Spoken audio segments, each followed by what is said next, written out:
Un entrepreneur, aussi bien qu'un intellectuel, doivent prendre conscience que la gamme des vérités possibles est plus vaste que ce que suggère l'opinion dominante.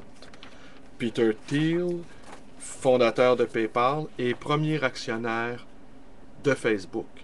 Cette citation est tirée du magazine Philosophie consacré à René Girard. Et hier, j'ai également oublié de donner la citation de, d'une de les victimes de Bernard Madoff, qui est tirée d'un ouvrage sur la question Madoff qui s'appelle Et surtout, n'en parler à personne. Eh bien, aujourd'hui, je poursuis l'entretien qu'a donné Paul Jorion dans un ouvrage publié tout récemment qui s'appelle La guerre civile numérique. Et je recommande à tous les internautes qui regardent mes vidéos la lecture du blog de Paul Jorion. Un blog, à mon sens, absolument fondamental pour comprendre la crise qui est en cours.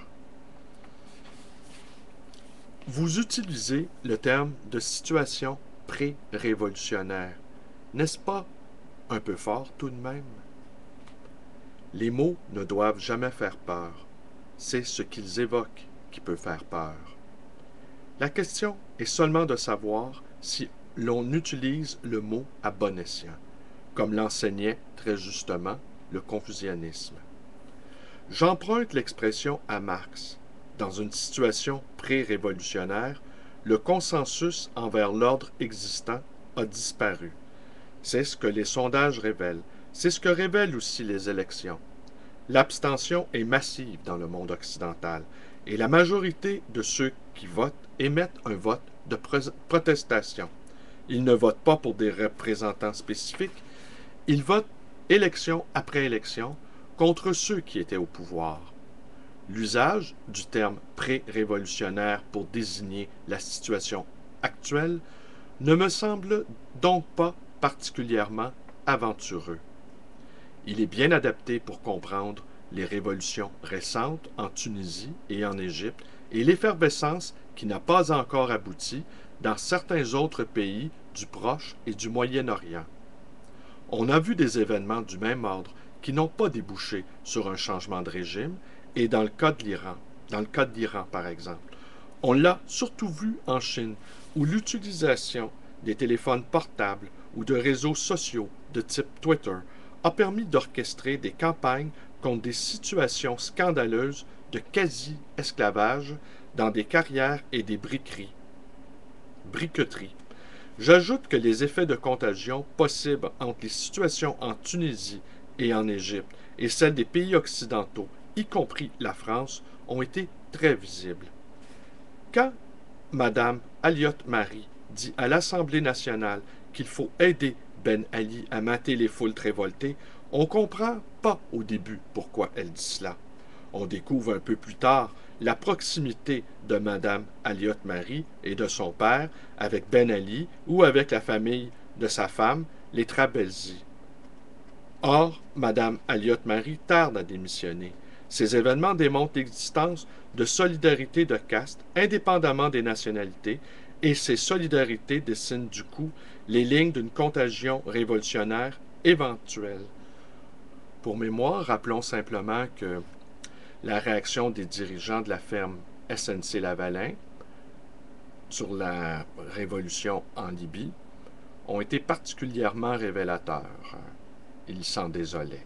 On pourrait également rappeler les liens très fraternels de la firme SNC-Lavalin avec le régime de Kadhafi, qui ont construit des prisons en Libye, et qui ont également organisé, il y a 2 ans, à Montréal, une exposition des œuvres d'art de l'un des fils de Kadhafi, qui est un artiste. Plusieurs intellectuels se sont alarmés des dangers d'Internet. Bernard Stiegler dénonce la montée du populisme avec l'essor des médias analogiques.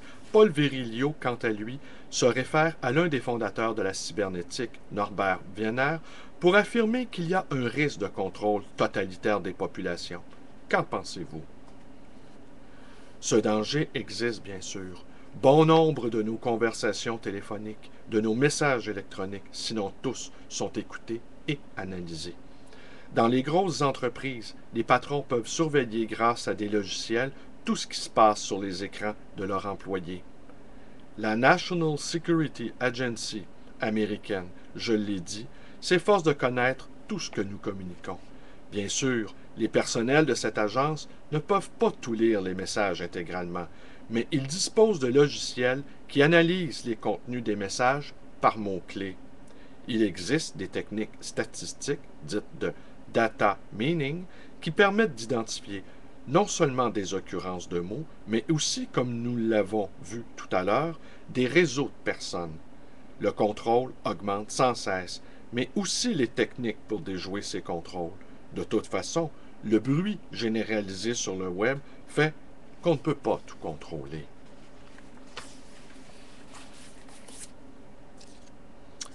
En quoi Internet constitue-t-il pour vous un cerveau collectif qui s'alimente à des sources innombrables dispersées aux quatre coins du globe?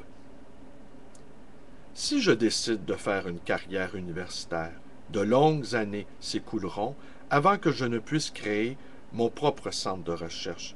Et encore bien des années plus tard, ce centre aura pris suffisamment d'ampleur pour que je puisse me permettre de créer un think tank sur des questions qui me préoccupent, après avoir trouvé des financements suffisants. Ce processus est très long, est extrêmement coûteux. À l'inverse, si je crée un blog et qu'on me lise, j'ai la possibilité, en un an ou deux, si j'extrapole à partir de ma propre aventure, de fonder à la fois un centre de recherche et un think tank, en ayant à mobiliser, il faut le souligner, que des moyens financiers d'un montant dérisoire. En outre, contrairement à une équipe de recherche ou un think tank, on n'opère sur un blog aucune sélection involontaire des participants ou de leur nombre. On évite comme cela la création de chapelles protégées par des mécanismes de cooptation qui imposent des filtres et qui finissent par ne produire que des systèmes de pensée qui dégénèrent rapidement en raison d'une consanguinité intellectuelle trop élevée. On peut le voir à l'université, hein?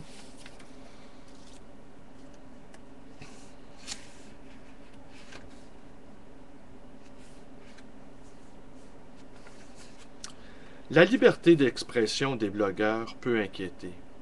D'où peut-être la volonté récurrente de nombreux gouvernements, dont récemment la France, de légiférer les pratiques sur Internet. Oui, on justifie cette nécessité de légiférer à cause du piratage de biens qui relèvent de la propriété privée, films, musique, photos, etc. Mais ce qui préoccupe aussi bien sûr, c'est la liberté d'expression, qui est perçue par les dirigeants comme une menace. Souvent, on entend l'argument que l'information serait de mauvaise qualité. Mais où est le problème? Il y a toujours eu de l'information de mauvaise qualité. Non, en réalité, ce qui fait peur, c'est que sur Internet, l'information circule très rapidement et de manière non maîtrisable. Alors que dans la presse classique, les journaux appartiennent à de grands groupes financiers. Pour autant, les journalistes de la presse écrite ne sont pas censurés par les propriétaires de leurs journaux. C'est plutôt que sur certains sujets, les journalistes s'auto-censurent afin de garder leur travail.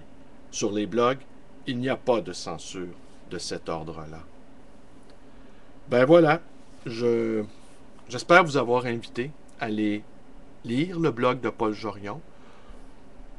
Pour ce qui est de la suite, ben, je vous souhaite de passer une bonne journée.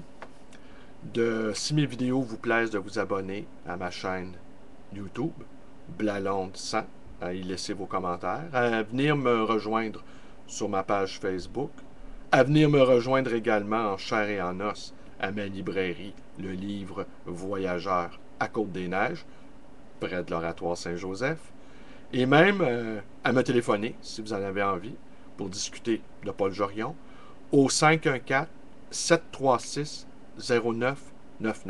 Merci et bonne journée.